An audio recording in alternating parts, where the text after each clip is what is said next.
Welcome student. आज हम French revolution का पार्ट थर्ड पढ़ेंगे। अब हुआ क्या था, लास्ट सेकंड पार्ट में हमने क्या पढ़ा था कि जो फ्रांस का रूलर था, किंग था लुई 16, उसको जो है फोर्सफुली उससे कॉन्स्टिट्यूशन पर साइन करवा दिए गए थे और कॉन्स्टिट्यूशनल मोनार्क जो है फ्रांस बन गया था। तो आगे की घटना यही बताई गई है जिसे हम थर्ड पार्ट में कनेक्ट करके शुरू करेंगे। अब जो है France abolish monarchy and become Republic. अब मोनार्की जो है फ्रांस में वो ख़त्म हो जाएगी और रिपब्लिक स्टार्ट हो जाएगा। रिपब्लिक यानी मोनार्की कहने का मीनिंग कि जो है हेरिडिटरी जो किंग थे वो ख़त्म।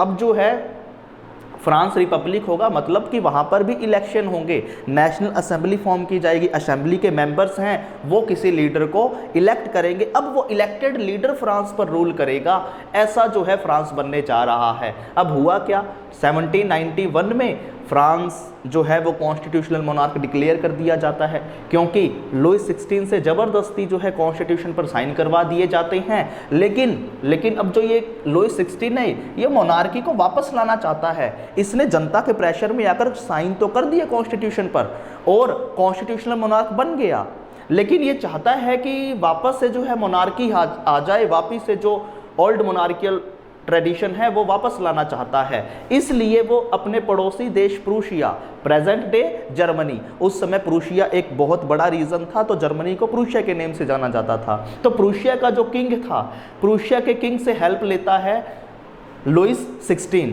और मोनार्की क्योंकि वापस लाना चाह रहा है। आगे चलकर अप्रैल 1792 में नेशनल असेंबली जो बनाई गई थी, जिन्होंने कॉन्स्टिट्यूशन ड्राफ्ट किया था, उस नेशनल असेंबली के मेंबर्स ने वोटिंग की और डिक्लेयर कर दिया कि ये प्रूशिया है अब ये हमारा दुश्मन है, क्योंकि ये मोनार्की वापस लाना चाह रहा है।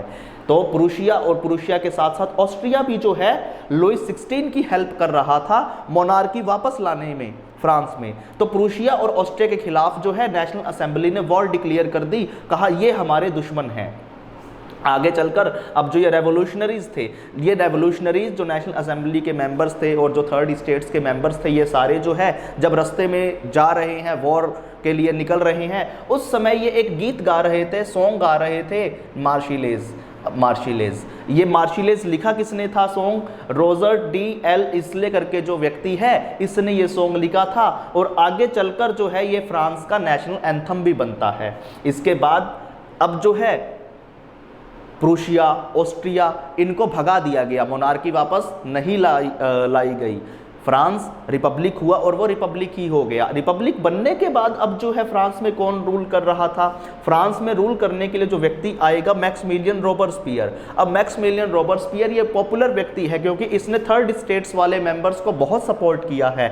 तो थर्ड स्टेट्स के मेंबर्स जो थे, इनका पूरा सपोर्ट था मैक्सिमिलियन रॉबर्सपियर को और इसको अच्छे खासे वोट मिलते हैं और ये जीत जाता है फ्रांस पर। फ्रांस में अब रूल करेगा मैक्सिमिलियन रॉबर्सपियर। मैक्सिमिलियन रॉबर्सपियर एक क्लब बनाता है जिसको जैकोबिन क्लब बोला गया। अब ये जगह थी जो है सेंट कॉन्वेंट करके जो एक जगह है, वहाँ जो है ये जैकोबिन क्लब बनाता है मैक्सिमिलियन रॉबर्सपियर। जैकोबिन क्लब एक पॉलिटिकल क्लब है जिसमें राजनीतिक पॉलिटिकल एक्टिविटीज़ की जाएगी और इसके जो मेंबर्स हैं, मेंबर्स थर्ड स्टेट्स के थे, आम जनता, शॉपकीपर्स, फार्मर्स, पीजेंट जो ये थे, वही इसके मेनली जो मेंबर्स थे। और जैकोबिन क्लब था कहाँ? ये फ्रांस की कैपिटल पेरिस में।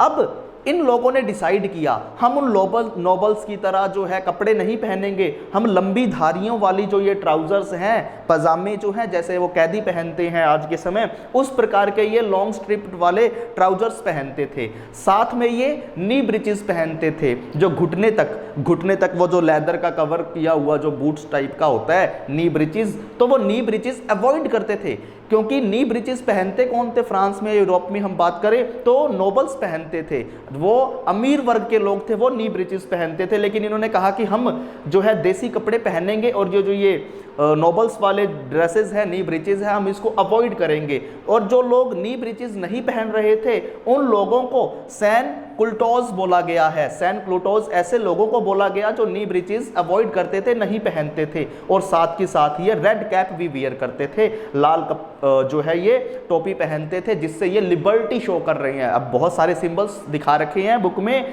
कि कौन कौन से सिंबल्स किनके जो है डिनोट्स कर रहे हैं। तो रेड कैप लिबर्टी, आज़ादी को जो है वो शो कर रहा है, डिनोट कर रहा है। लेकिन ये रेड कैप महिलाओं को पहनने का अधिकार नहीं था, क्योंकि महिलाओं को, विमेन को उस समय राइट नहीं थे, ना ही वोटिंग राइट थे। तो इस प्रकार से जो है महिलाओं की कंडीशन बहुत ज़्यादा अच्छी थी नहीं, तो मैन को ही सिर्फ जो है रेड कैप पहनने का अधिकार था। तो इसका जो थर्ड पार्ट है वो हमने कंप्लीट कर लिया है। फोर्थ पार्ट में इसके आगे से स्टोरी शुरू करेंगे। Thank you.